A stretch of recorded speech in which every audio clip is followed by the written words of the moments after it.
This episode of New Politics was released on the 7th of April, 2026, and produced on the lands of the Wangal and Gadigal people.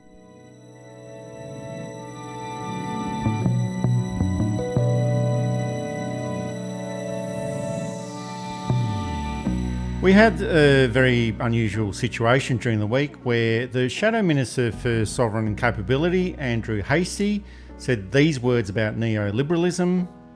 We got smashed in 2022. We got smashed in 2025. Our primary vote is being cannibalised from both the right and the left. So I think adopting a posture of humility and being open-minded is important, not being reactive. This is a new era. You know, the world order has collapsed in the last couple of years. We're experiencing a lot of economic pain. Inflation's very sticky. I've mentioned all the factors that people feel. I just think we need to overhaul the whole system. So we either fix the system or it's torn down by people like Pauline Hanson. No one's going to reward us for a final last stand for neoliberal politics, okay? There's no medal for that. I actually want to win and deliver centre-right government for this country. And the best way to beat Labor is to start listening to people and meeting their concerns head on rather than, reactively slapping them down.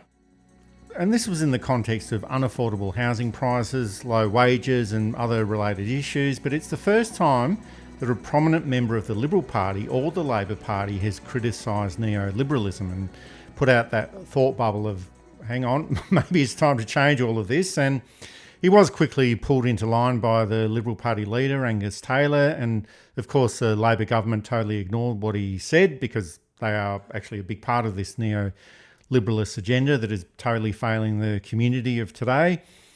And Hastie also questioned the involvement of Australia in the war against Iran. He also questioned the decisions of the United States President, Donald Trump.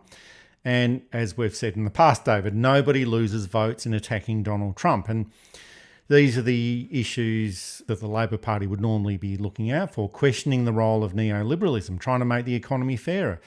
They usually do question that relationship with the United States, but taking into account that it was John Curtin who started gravitating away from Britain and towards the United States 80 years ago, but it's still an area that's frequently questioned by the Labor Party, maybe not so much by MPs, but certainly by their membership. And when your opponent is starting to talk about all the things that you would normally talk about, well, maybe it is time for a change.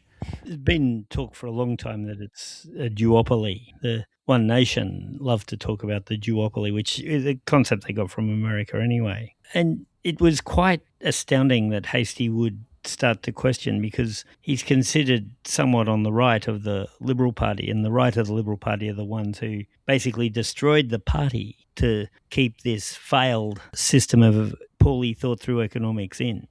You can tell I'm a big fan of it.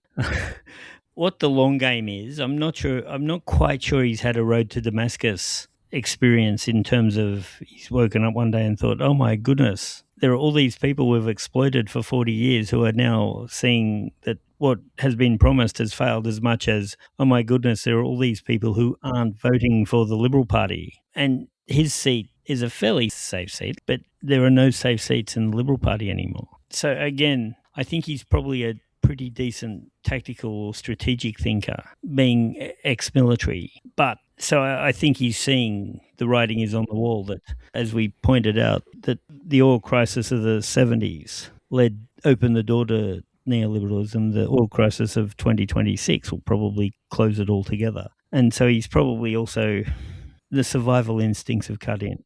Well, he also needs to get some more MPs joining him on that road to Damascus. But I think generally it is good to see politicians starting to question neoliberalism. I'm not going to become a fanboy of Andrew Hastie, but I don't care where this comes from as long as people start questioning the whole concept of neoliberalism. And we might be at the end period, but it's still of neoliberalism, but it still seems like we're stuck in there and having a difficulty finding a way out of all of this because it's obvious that the model is failing. We're seeing that in Australia. We're seeing that in quite a few advanced economies around the world. We've got rising inequality, unaffordable housing, industries that are falling apart. As Andrew Hastie mentioned, the manufacturing base is completely gone. And there's been a lot of technological change during that time, a lot of beneficial change, but nothing else has really changed. And I guess finding that pathway out, or aside from getting everyone to join you on that road to Damascus,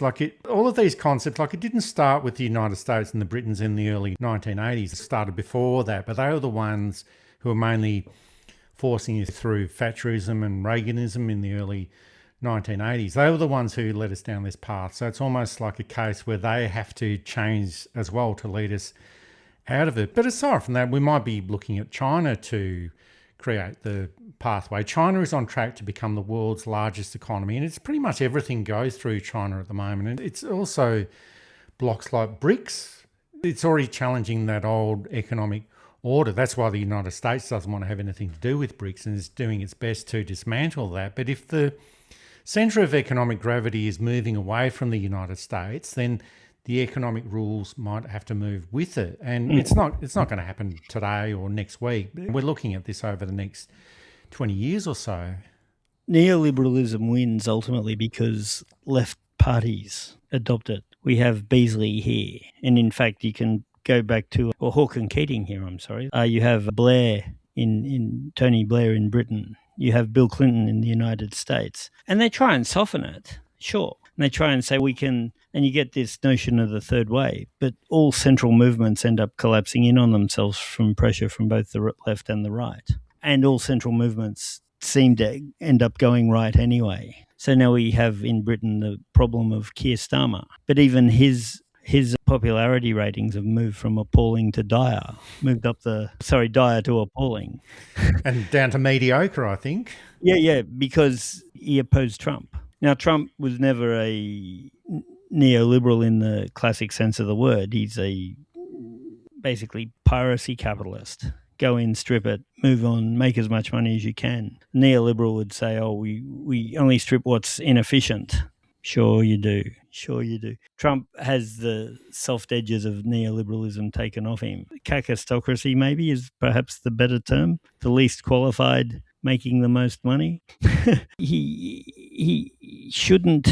And yeah, we've said before, Trump is a symptom, not a cause. And I think now when we're seeing managerialism in Labor as opposed to radical policy development, when we're seeing Keir Starmer in the United Kingdom, who wins an almost unprecedented majority and looks like, even with the bump in the approval ratings he's got, looks like he's going to lose badly next election, but to whom we don't know, because things like reform, things like One Nation aren't as strong as they seem to be. The MAGA movement, which is really the equivalent in America, isn't as strong. Looks like MAGA is going to be wiped out at the midterms coming up in June or July, whenever that is. Well, good riddance to bad rubbish, as they say.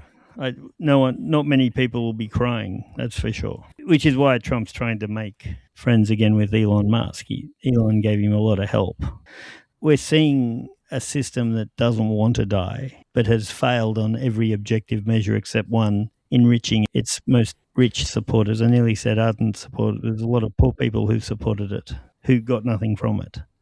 But this is the conundrum, David, where this is a big issue in Australia, where even when politicians identify the problem, and it was very brief, it was just one statement that he said about the end of neoliberalism, not wanting to die in a ditch over it. Like when people like Andrew Hastie point to all of these problems, point to housing, manufacturing, structural inequality for future generations, not future, like it's actually this generation as well. And I notice that there's always the system always tries to push back, and it's similar to what happened during COVID when Scott Morrison was the Prime Minister. There's always this thing about snapping back. We've got to snap back to the way that it used to be, and the system always pushes back. Angus Taylor shuts down the debate within the Liberal Party, and the Labor government, of course, ignores him. But there is that contradiction here, because capitalist countries or advanced capitalist countries that have gone fully down the pathway of neoliberalism, well, they're linked into the world's largest socialist and communist economy, and that's China.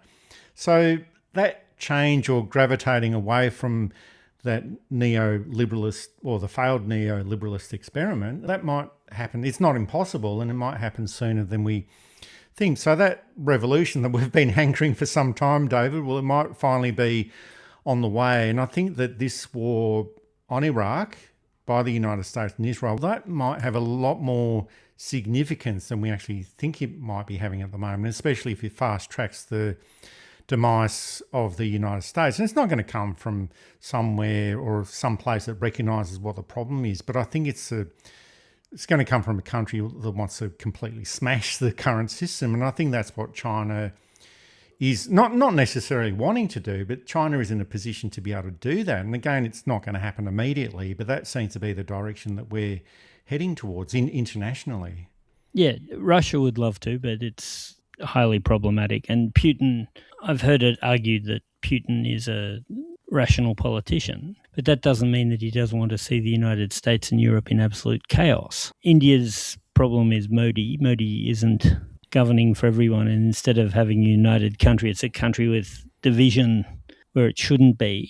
And India, of course, should be the big threat to China in the population, a similar economy size. China's a bit more disciplined for whatever reason. I think we're looking at the Strait of Hormuz being the American version of the Suez Canal in 56. That Suez showed that the British Empire had stopped being a major military and political force. They had a Prime Minister, Anthony Eden, who wasn't up to the job for many reasons. He'd been groomed for the job, but in the end, it failed, and Britain was humiliated. And this is what's happening in the Strait of Hormuz. Strait's open, just not to Americans. There's oil around, just not to America and its allies. They had to drop Russian sanctions for a day. It gave them 130 million barrels of oil, which is about a day's use globally. If they lift sanctions with Russia, it will show that the United States has finished as an influence in Europe, which I think a lot of Europeans will be very happy with, but maybe not so much Americans. That's it for this episode of New Politics. Thanks for listening in.